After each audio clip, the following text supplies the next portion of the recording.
Salut! Tu dois étudier Le Temps de l'innocence d'Edith Wharton, mais tu as la flemme de lire ce long roman bourré de descriptions. Tu es au bon endroit. On va résumer tout ça dans cette vidéo. Et encore mieux si tu es en prépa scientifique, car ce résumé se focalise sur le thème de l'année individu et communauté. Pour illustrer cette vidéo, j'utilise des extraits du film Le Temps de l'innocence, réalisé par Scorsese. À l'occasion de la sortie du film de Scorsese, constitue un bon exemple. Ce film est une adaptation du roman, donc l'histoire est plutôt bien préservée. Mais il peut y avoir de légères différences avec la version originale. Donc, si tu décides de regarder le film, ne fais pas l'impasse sur le roman. Et puisque je vais utiliser beaucoup d'extraits du film, la vidéo risque d'être démonétisée. Donc je te demande une petite chose en échange, c'est de laisser ton meilleur pouce bleu et ton meilleur commentaire sous cette vidéo. Et au passage, commandez les résumés complets avec les liens dans la description. Ne perdons pas plus de temps et passons directement au vif du sujet. Le Temps de l'innocence est un roman de l'écrivaine Edith Wharton et publié en 1920. Petite anecdote, grâce à ce roman, elle est la première femme de l'histoire à gagner le prix Pulitzer, qui est un prix américain qui récompense l'excellence dans certains domaines, comme la littérature. Ce roman raconte l'histoire fictive de Newland Archer, un jeune membre respecté de la haute société new-yorkaise des années 1870. Archer est un homme tiraillé entre deux femmes qui lui promettent deux destinées radicalement différentes. D'un côté, May Wayland, sa fiancée, qui lui promet une vie bien rangée. C'est le chemin tout tracé que son entourage attend de lui. De l'autre, la comtesse Hélène Olenska, indépendante et originale, dont il tombe progressivement amoureux. Elle lui fait entrevoir une vie hors norme, libre et passionnée, mais totalement inacceptable aux yeux de la haute société.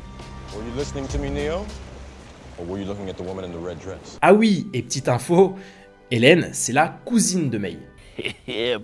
Archer a donc un désir de liberté, mais il est contraint par les lois de la communauté bourgeoise. Dans son œuvre, Edith Wharton réussit à mettre en scène le déchirement entre l'individu et le groupe. Et elle se moque des préjugés et règles absurdes qui régissent cette communauté. Alors, toute cette histoire, c'est de la fiction.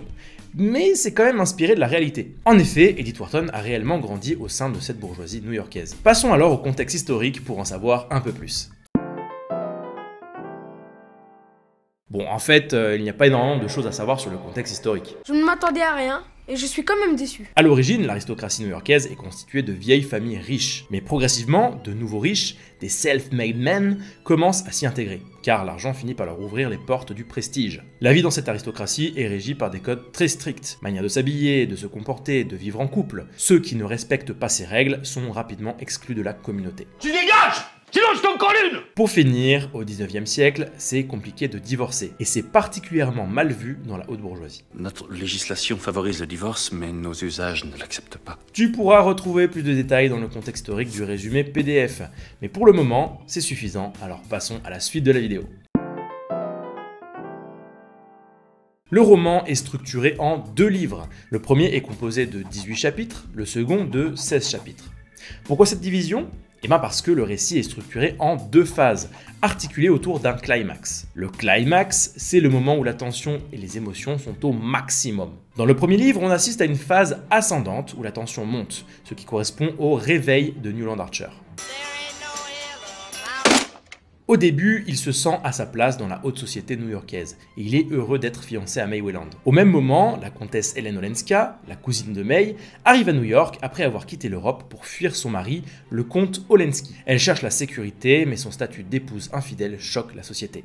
Newland Archer, pour protéger la réputation de la famille de May et d'Hélène, annonce ses fiançailles plus tôt que prévu. En effet, Archer fait partie d'une famille respectée, et le simple mariage permet de renforcer la réputation de la famille de May.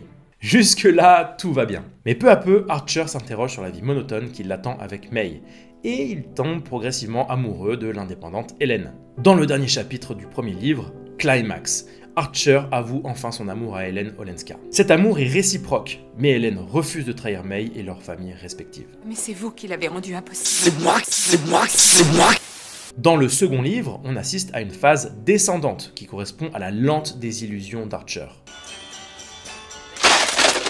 Archer se marie finalement avec May, mais la monotonie s'installe. Malgré la passion qui ronge Archer et Hélène, ils se voient rarement et ne cèdent pas à la tentation. Au bout d'un long moment, Archer ne supporte plus cette situation, mais quand il s'apprête enfin à avouer à May qu'il est amoureux d'Hélène, May lui annonce qu'elle est enceinte. Il était à deux doigts de tout révéler. Finalement, Hélène retourne seule en Europe et Archer reste prisonnier de la vie qu'on attendait de lui.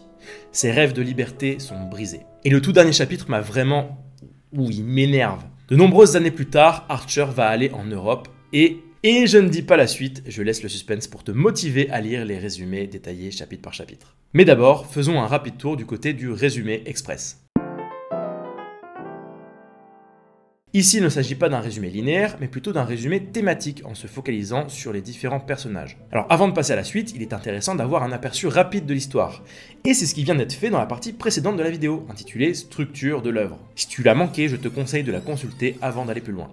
Tout d'abord, parlons des lois de la communauté. Tous les personnages du roman évoluent dans un monde très bourgeois, formaté et régi par des codes sociaux ultra contraignants.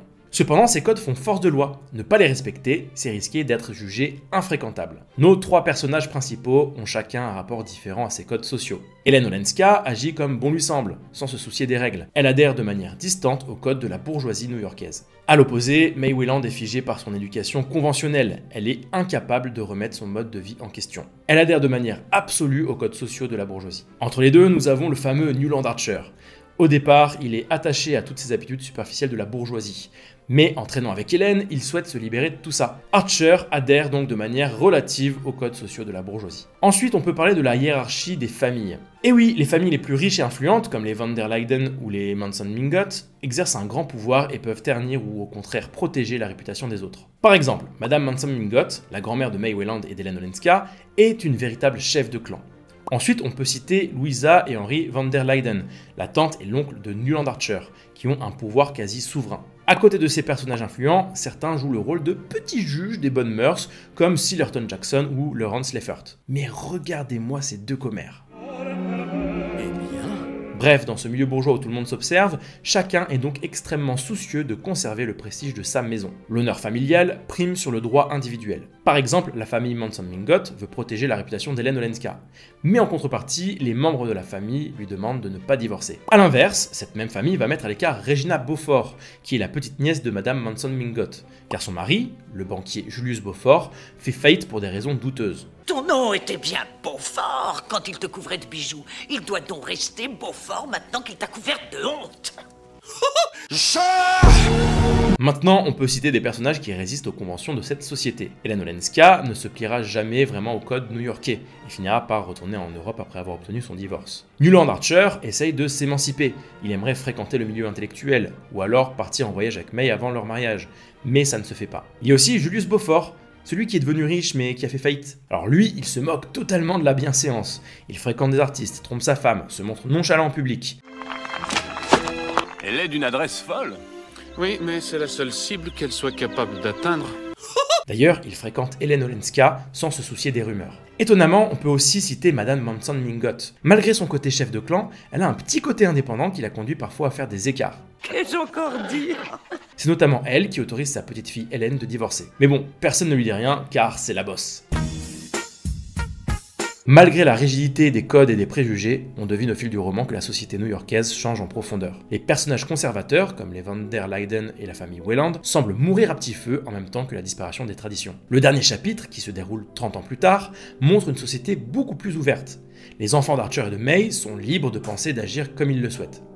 Les vieilles familles se sont mêlées aux nouveaux riches et les esprits se sont ouverts. On arrive à la fin de la vidéo, mais le résumé n'est pas terminé. En effet, la version PDF du résumé comporte plus de détails, que ce soit dans le contexte historique ou même pour le résumé express. Tu peux télécharger gratuitement la version PDF du résumé, il te suffit de cliquer sur le premier lien en dessous de la vidéo. Ensuite, pour aller plus loin et connaître les détails de l'histoire, tu peux commander le résumé chapitre par chapitre. Il y a aussi un arbre généalogique des 2 familles principales pour mieux t'y retrouver. Le lien est aussi dans la description. En tout cas, j'espère que cette vidéo t'a aidé à mieux comprendre le temps de l'innocence de Wharton. Merci pour ton soutien et à très vite.